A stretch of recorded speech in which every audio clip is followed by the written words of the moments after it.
Muy buenas tardes y bienvenidos al Mundo Ahora de France 24. Yo soy Elena Lozano y todo lo que verá a continuación es noticia. Iniciamos. Ya son 86 los cadáveres encontrados en las aguas que dividen a Marruecos de España. Tras la entrada masiva de migrantes a Ceuta ocurrida el jueves, la crisis continúa en la frontera y a petición del gobierno de Pedro Sánchez, ministros de la Unión Europea se reunirán de urgencia por videoconferencia. Tenemos reporte desde Marruecos. Al menos 10 personas perdieron la vida este sábado en Kiev, producto de los ataques rusos por segunda noche consecutiva contra Ucrania.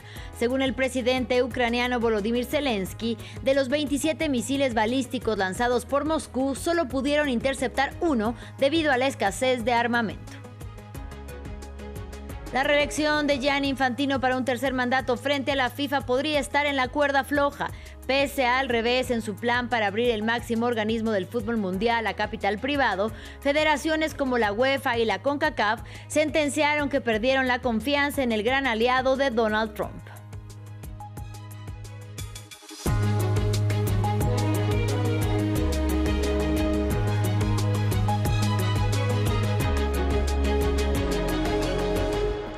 Iniciamos hablando de la crisis migratoria en la ciudad española de Ceuta. Ya son 86 los cadáveres encontrados en las aguas que dividen a Marruecos de España. Tras la entrada masiva de migrantes a Ceuta ocurrida el jueves, la situación continúa afectando en la frontera. A petición del presidente del gobierno español, Pedro Sánchez, ministros de la Unión Europea se reunirán de urgencia por videoconferencia para analizar la crisis. Mientras tanto, de los más de 60,000 migrantes indocumentados que entraron a nado y por tierra desde Marruecos, al menos 48,000 ya habrían regresado a su país de origen al encontrarse cansados y sin esperanzas. Ampliamos a continuación.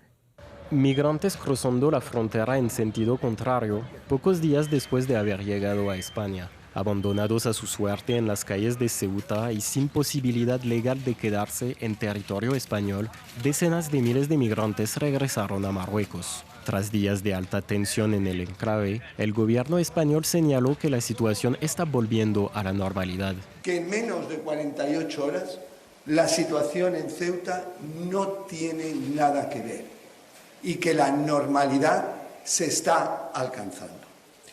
También saben, ya se ha informado, de que en esta madrugada ya hemos empezado al establecimiento de lo que es la barrera marítima, en concreto una barrera neumática y una primera línea de boyas con un canal intermedio. En las calles de Ceuta, la mayoría de las tiendas están de nuevo abiertas. La salida de los migrantes calmó a los habitantes, pero el recuerdo de los últimos días sigue causando preocupación. Sentimientos encontrados, alimentados por la oposición de derecha que reprocha al gobierno de Pedro Sánchez su falta de preparación ante lo sucedido. Que haya miles de ciudadanos que teman por su integridad en las calles españolas es una vergüenza. Que haya miles de comercios que no puedan levantar la persiana por miedo es una vergüenza. Que haya miles de familias que se sienten abandonadas en su propio país es una vergüenza. Pedro Sánchez también tuvo que enfrentar críticas por parte de la Unión Europea, con algunos países como Italia o Dinamarca afirmando estudiar una suspensión del espacio de libre circulación Schengen con España. Críticas a las cuales el presidente del gobierno español contestó abogando por un bloque fuerte y unido y rechazando sus dichos por considerarlos egoístas. Mientras del lado de Marruecos la situación no tiene un mejor panorama. Los marroquíes que arriesgaron su vida para cruzar la frontera a nado o escalando la valla de púas están de regreso en su país de donde huyeron en búsqueda de una mejor vida. Ahí las autoridades se han mantenido en silencio y reprimen a quienes quieren intentar la travesía. Desde Castillejos nos amplía nuestra enviada especial Sofía Catalá. Sí, la policía marroquí mantiene el dispositivo para alejar a la gente del recinto fronterizo y también se ha desalojado a miles de personas que permanecían bloqueadas en la ciudad de Castillejos sin medios para volver a sus casas. En esta ciudad vuelve a haber buses y transportes colectivos disponibles para estas personas y ahora, como ven aquí detrás de mí, muchísimos jóvenes están regresando voluntariamente desde Ceuta a Marruecos. Llegan con hambre, sedientos, denuncian haber sido agredidos en España España en cargas policiales y por parte de civiles. Hay mucha gente herida, gente en shock, también con ataques de ansiedad. Hay personas también en situación de vulnerabilidad, entre ellos gente con discapacidades y menores de edad que denuncian que no se han atendido sus peticiones de asilo en España. De hecho, una niña de 15 años me contaba que fue a la comisaría a pedir protección y que las autoridades españolas la echaron de allí. Ella se encontró sola y con miedo en la calle y decidió regresar a Castillejos y ahora está pidiendo ayuda, de hecho, para regresar a su ciudad a 300 kilómetros de aquí. Muchos jóvenes además salen del enclave español gritando «Viva Marruecos, España racista, no somos mafias, Pedro Sánchez mentiroso», dicen. También nos querían matar de sed, entre otros gritos de protesta. También hay muchas madres destrozadas de dolor que pasan el día aquí con la esperanza de encontrar a sus hijos desaparecidos entre quienes regresan de Ceuta. Ahora vamos a Ucrania. Al menos 10 personas perdieron la vida este sábado en Kiev, producto de la nueva ola de ataques con misiles y drones rusos. Según informó el presidente de Ucrania, Volodymyr Zelensky, de los 27 misiles balísticos lanzados por Moscú, su ejército solo pudo bloquear uno de ellos, lo que atribuye a la escasez de interceptores de misiles. En tanto, el presidente estadounidense Donald Trump duda sobre si autorizar a Ucrania a que produzca misiles antiaéreos Patriot. Ampliamos a continuación. El sonido de los bombardeos resuena por las calles de Kiev y el humo de las explosiones cubre la ciudad. Moscú lanzó una oleada de misiles balísticos y drones contra la capital ucraniana entre el viernes y el sábado, en la segunda noche consecutiva de ataques mortales. Una noche infernal en Kiev, incapaz de alcanzar sus objetivos en el campo de batalla. Rusia está intensificando su campaña de terror aéreo contra la población civil. Despertados por las sirenas, estos residentes corrieron a refugiarse, mientras sus hogares quedaban destruidos por las explosiones.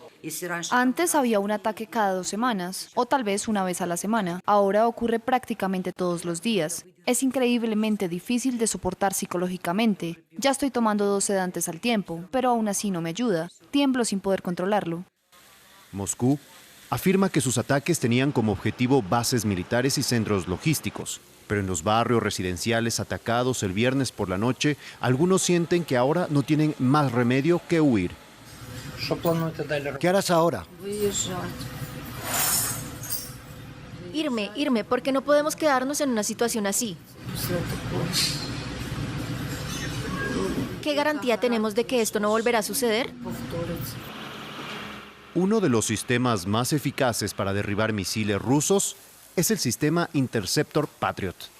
Pero a pesar de las reiteradas solicitudes de Volodymyr Zelensky, el presidente de Estados Unidos, Donald Trump, aún no ha dado su aprobación para que se fabriquen en Ucrania. Seguimos en el viejo continente. El fuego no da tregua a los cuerpos de bomberos que luchan por extinguir las llamas en medio de una nueva ola de calor que inició esta semana. Después de la región de Burdeos, ahora es el sureste de Francia el que está azotado por las conflagraciones que han quemado ya miles de hectáreas en el departamento del Var. Grecia también está luchando contra el fuego, incluso en suburbios de Atenas, la capital, donde se emitieron órdenes de evacuación. Y esto ocurre al tiempo que en España la situación parece mejorar. Más detalles con William Gassot. Otro bosque en llamas en Francia. En la zona rural entre Marsella y Cannes, los bomberos lucharon contra el fuego durante toda la noche. Hay muchas llamas, están pasando por encima del río. Estamos tratando de evitar que se propague hacia las casas. Hace apenas 4 días, estos mismos incendios habían sido controlados tras destruir unas 4.500 hectáreas. Pero los fuertes vientos del Mediterráneo avivaron las llamas y más de 2.500 personas tuvieron que evacuar sus hogares. No han pasado 3 días desde que regresamos. La situación se había calmado, pero ahora está peor que nunca. Otro país europeo está luchando contra las llamas, Grecia. Las autoridades emitieron órdenes de evacuación en un suburbio de Atenas mientras progresa un incendio en las colinas cercanas a la capital. Otras regiones como la de Boesia y la isla de Creta también están afectadas por las llamas, reforzadas por los fuertes vientos.